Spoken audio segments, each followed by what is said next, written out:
Kung ang Pasko ay araw ng bigayan at pagmamahalan sa ilan, para sa mga sakristang ito, ang Pasko naging araw ng takbuhan.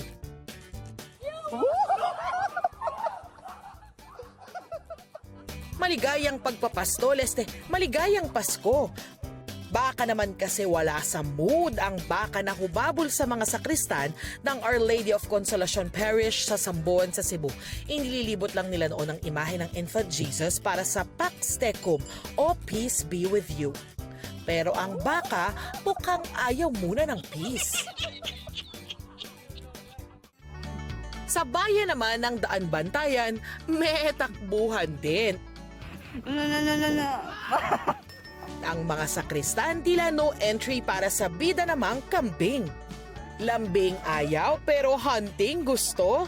Matapos ang ilang pagsuwag, pagsubok, nakadaan din ang mga alagad ng simbahan. Animoy aso't pusa ang kanilang bangayan. Pero ibahin nyo ang mga fur baby na ito sa Malolos, Bulacan. Tila may Christmas truce muna sila.